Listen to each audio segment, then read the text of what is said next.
यहां बच्चों में चैप्टर आपको समझाने जा रहा हूं रेसिडेंशियल स्टेटस। जब बच्चों रेसिडेंशियल स्टेटस की बात आती है तो हम इस बात को जानते हैं कि साहब ये हमारा देश हिंदुस्तान, ये हमारा भारत, और भारत के अंदर जितनी भी इनकम आपने कमाई उस पर तो हर व्यक्ति को टैक्स देना है, भले वो रेसिडेंट हो या नॉन रेसिडेंट। लेकिन अगर भारत के बाहर की इनकम जो कमाई है उस पर टैक्स लगेगा या नहीं लगेगा, ये तमाम बातें तय करता है रेसिडेंशियल स्टेटस। रेसिडेंशियल स्टेटस तय करने के लिए हम बात करते हैं सेक्शन 6। सबसे पहले मैं जा रहा हूं रेसिडेंशियल स्टेटस ऑफ इंडिविजुअल। अब जब बेटा इंडिविजुअल पर्सन की बात करते हैं तो उसका रेसिडेंशियल स्टेटस तय करता है सेक्शन 6।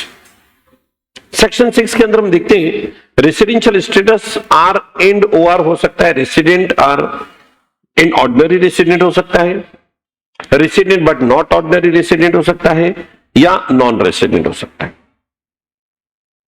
हमें सेक्शन 6 में जाना पड़ता है। सेक्शन 6 की पहले बेसिक कंडीशन देखनी पड़ती है। बेसिक दो कंडीशन, दोनों में से एक कंडीशन भी पूरी होगी तो आपको मान लिया जाएगा आर, और दोनों में से एक भी कंडीशन पूरी नहीं की तो आपको मान लिया जाएगा एनआर। बेसिक कंडीशन पहली बनती है कि सब 182 days in previous year, previous year में कम से कम 182 दिन आपको कहां रहना होगा, भारत,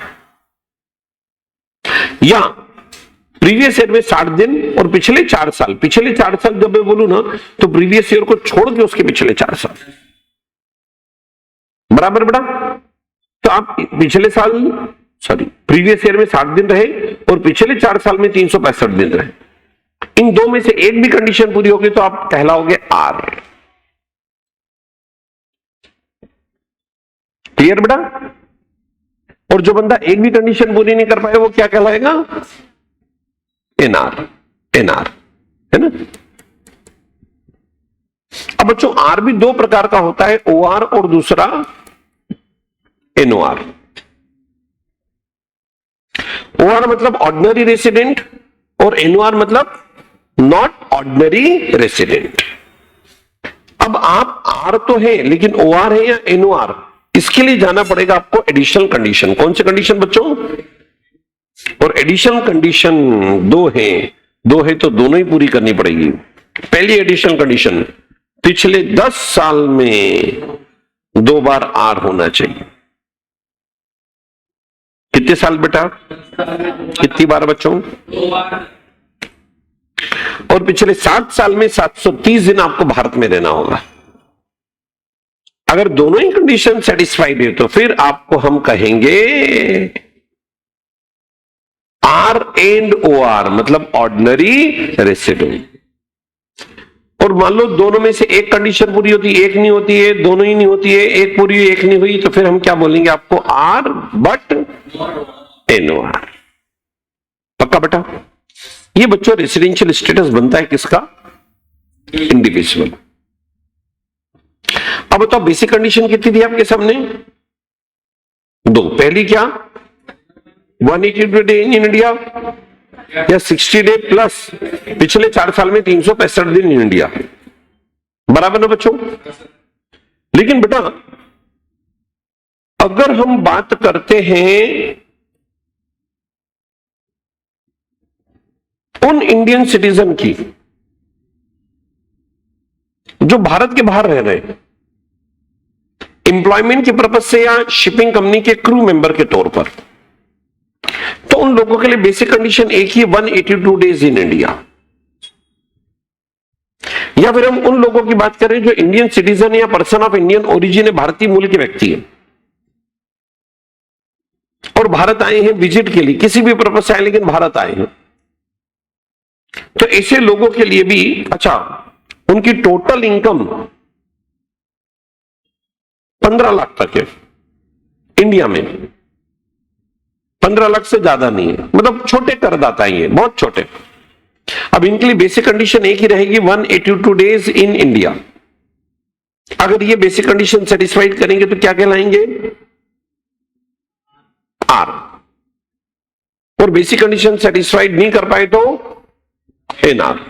चलो बेसिक कंडीशन सेटिस्फाइड कर ली। अब OR है या NOR है, इसके लिए कहां जाना पड़ेगा मेरे को? Additional condition. और एडिशनल कंडीशन कितनी बच्चों?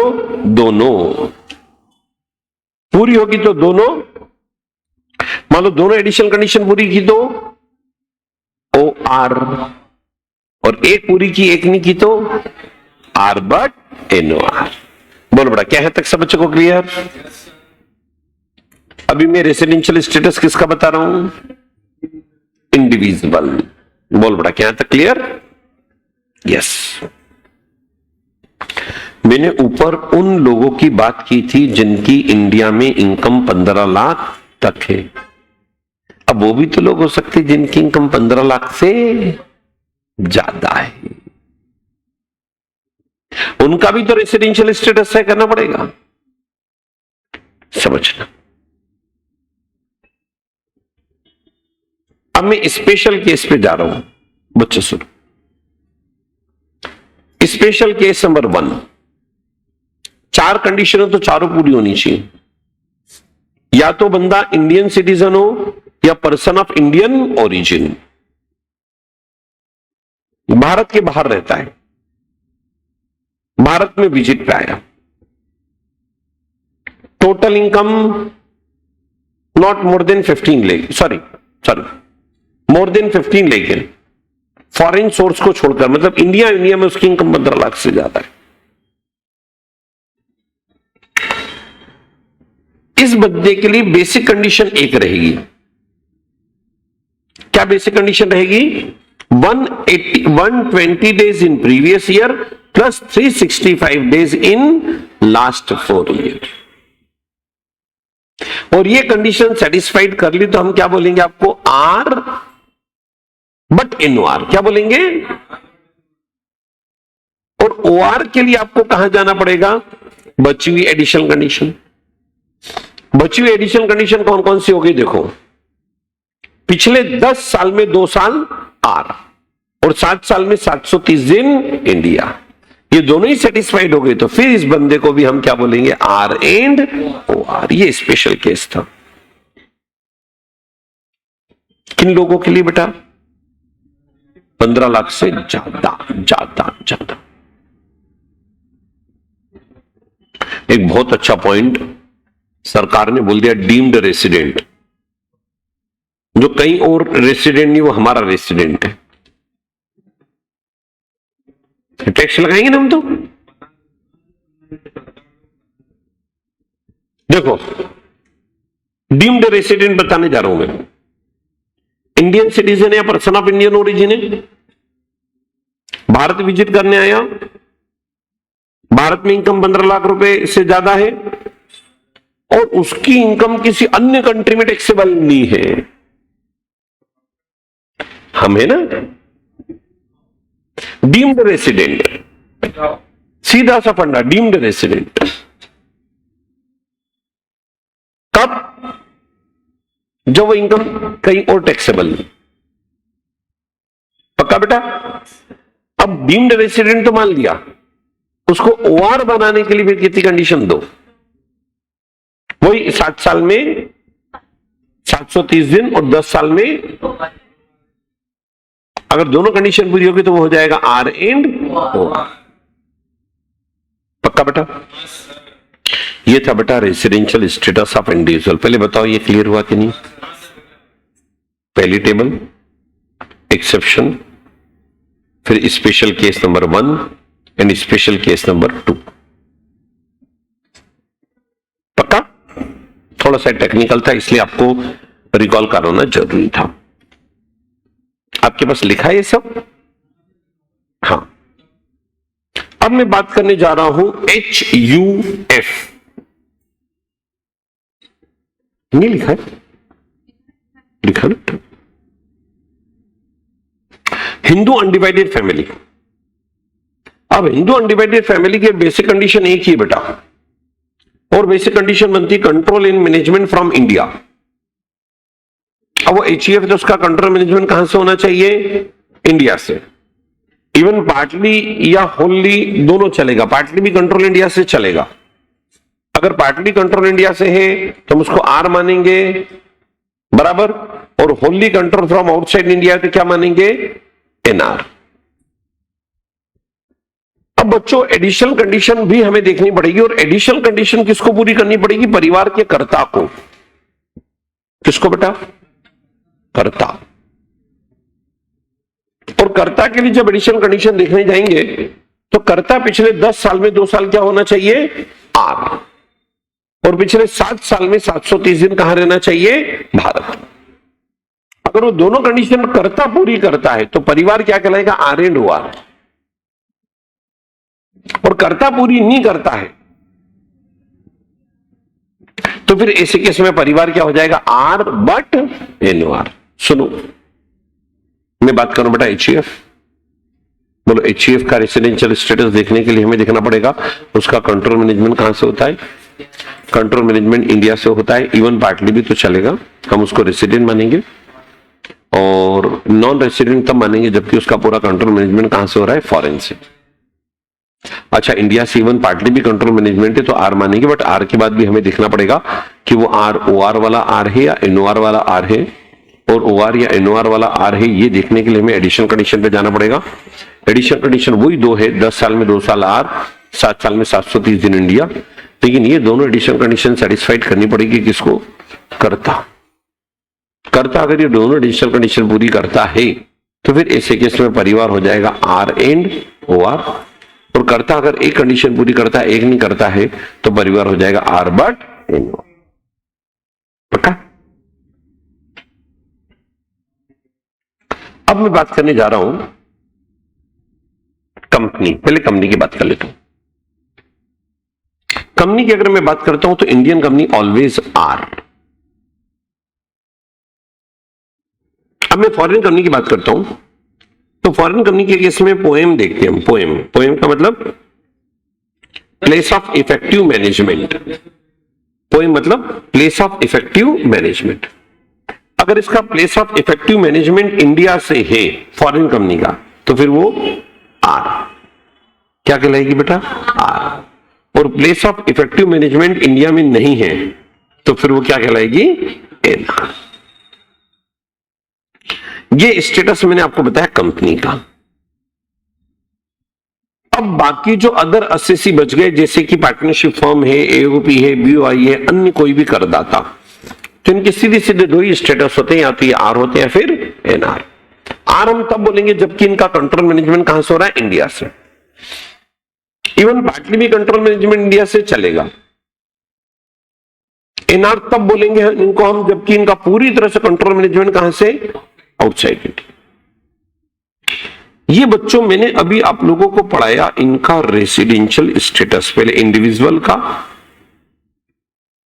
फिर इंडिविजुअल में एक्सेप्शन, फिर स्पेशल केस 1 2, एचयूएफ, एचयूएफ के बाद कंपनी, कंपनी के बाद एओपी, बीओआई फर्म। यहां तक तो बेटा अपन रेसिडेंशियल स्टेटस तय कर लेते हैं, बट इससे ही काम नहीं होता है। अपने को एक टेबल बनानी पड़ती है जिसमें यह देखना पड़ता है कि रेसिडेंशियल स्टेटस और टैक्स लायबिलिटी का कॉम्बी क्या होगा। और ये टेबल मैंने आप लोगों को बनवाई थी। इस टेबल के आधार पे कोई भी क्वेश्चन अगर आ जाए ना तो आप कर सकते हो। समझो, हम बात कर रहे थे इनकम एक्रूड इन इंडिया।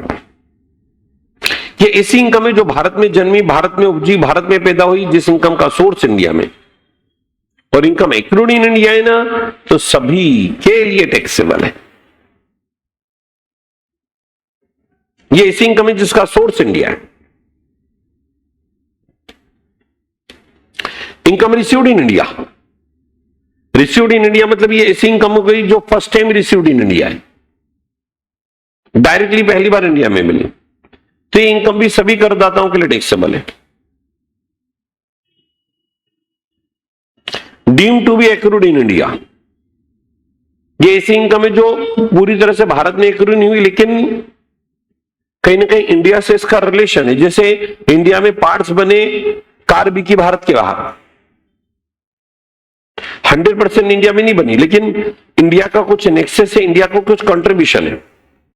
तो जितना जितना इंडिया का कंट्रीब्यूशन है, जितना इंडिया का एक्सेस है, उतना तो टैक्सेबल करेंगे सभी के लिए।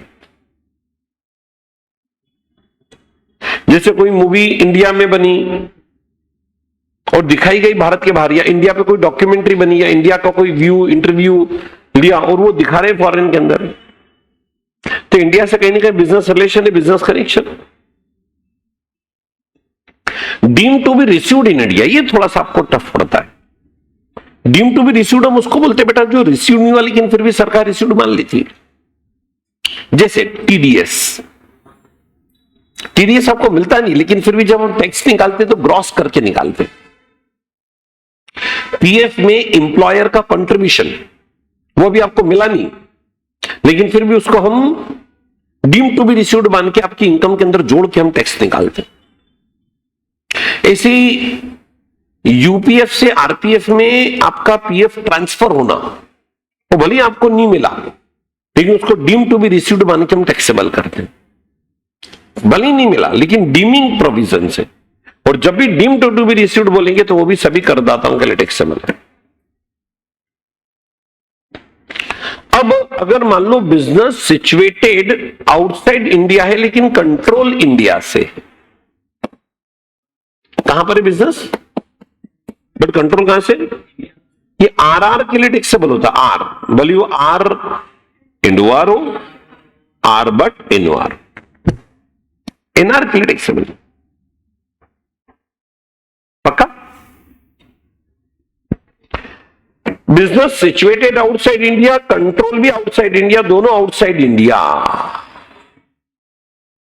तो आर ओ आर के लिए टैक्सेबल है।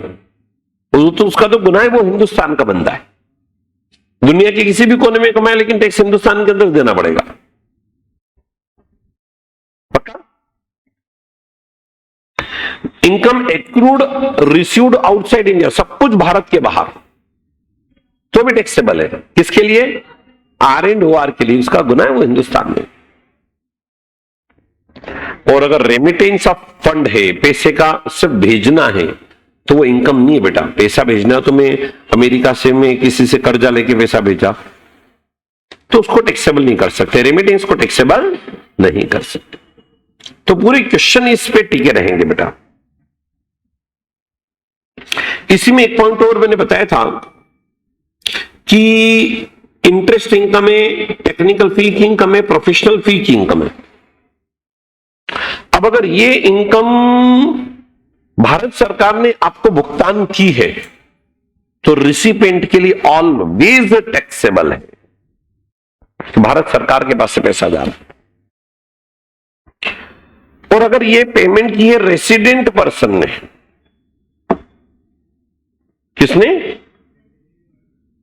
तो भी ऑलवेज टैक्सेबल है रिसिपेंट के लिए।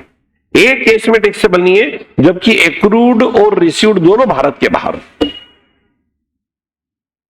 और अगर ये नॉन रेसिडेंट ने पे की है तो कभी टैक्सेबल नहीं है, तब टैक्सेबल हो सकती है जब ये रिसीव्ड इन इंडिया हो या एक्रूड इन इंडिया। ये पूरी टेबल बेटा आपको रेसिडेंशियल स्टेटस को कवर करती है। बोलो क्लियर हुआ आपका रेसिडेंशियल स्टेटस।